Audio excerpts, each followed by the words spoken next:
اردو زبان کی دوسری کتاب میں نے پچھلی ویڈیو میں سبق نمبر 42 تک پڑھا دیا۔ اب انشاءاللہ اس ویڈیو میں سبق نمبر 43 پڑھتے ہیں۔ چلیے شروع کرتے ہیں۔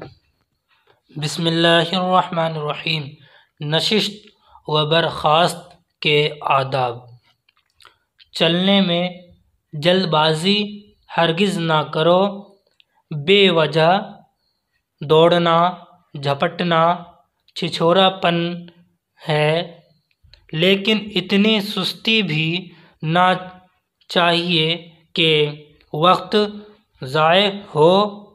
سردی کے وقت تیز قدم اور گرمی کے وقت آہستہ چلنا مناسب ہے۔ شیخی سے اکڑ کر یا نزاکت سے مٹک کر چلنا رجالوں کا طریقہ ہے۔ جب چلو رستہ دیکھ کر چلو، بار بار پیچھے مڑ کر دیکھنا بے وقوفی ہے۔ سواری ہو تو ایسی تیز نہ ہانکو کہ کسی کو صدمہ یا تکلیف پہنچے۔ بیٹھو تو پاؤں پھیلا کر نہ بیٹھو، نہ کسی کی طرف پشت کرو، خاص کر بزرگوں کی طرف سر کو یا ہاتھ کو زانوں پر رکھ کر نہ بیٹھو، یہ سستی کی علامت ہے۔ جب حاکموں یا بزرگوں کے سامنے جاؤ تو بلا اجازت نہ بیٹھو۔ ٹیپائی کرسی یا مونڈھے پر نشست ہو تو پاؤں اٹھا کر نہ بیٹھو۔ کوئی بے فائدہ حرکت نہ کرو، جیسے ہاتھ ہلانا، ناک منہ میں انگلی دینا، کپڑے کو منہ میں لینا، انگلیاں چٹکانا۔ اگر جلسہ ہو تو انگڑائی، جمائی اور ڈکار لینے سے پرہیز کرو۔ اچھا یہ نیچے چھپا ہوا ہے، چلو اوپر کر کے دوبارہ سے پڑھتے ہیں۔ اگر جلسہ ہو تو انگڑائی، جمائی اور ڈکار لینے سے پرہیز کرو۔ بار بار تھوکنا بھی عیب ہے۔ ناک صاف کرنے کی ضرورت ہو تو اس طرح صاف کرو کہ حاضرین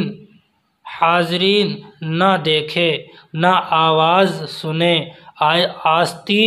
آستین یا دامن سے صاف کرنا بے تمیزی ہے، اس کے لیے رومال چاہیے۔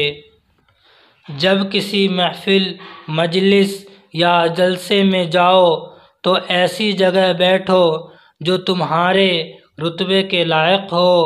اگر ناواقفیت سے بے موقع بیٹھ گئے ہو تو جب معلوم ہو فوراً اپنی جگہ آہستگی سے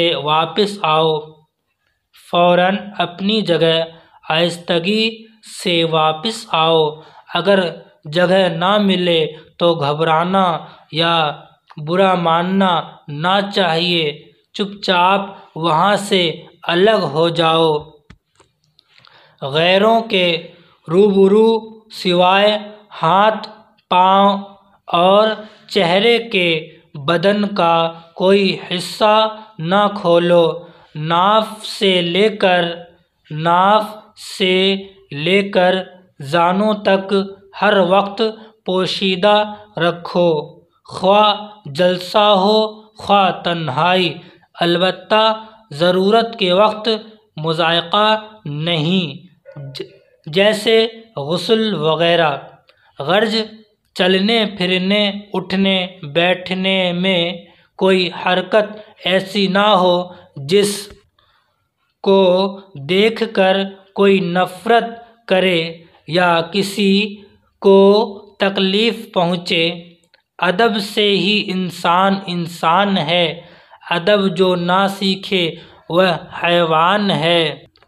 جہاں میں ہو پیارا نہ کیوں نہ کر ادب، کہ ہے آدمیت کا زیور ادب،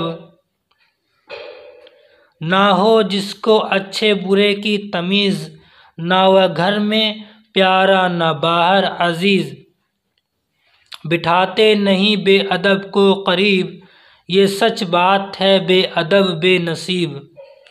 ابھی معنی دیکھ لیتے ہیں۔ قریب مطلب نزدیک یا پاس، رزالہ مطلب کمینہ یا کم ذات، فوراً یعنی کہ جلدی، نشست مطلب اٹھنا ہوتا ہے، اور زانو مطلب جو جانگ جو ہوتی ہے اسے زانو کہتے ہیں۔ ٹھیک ہے۔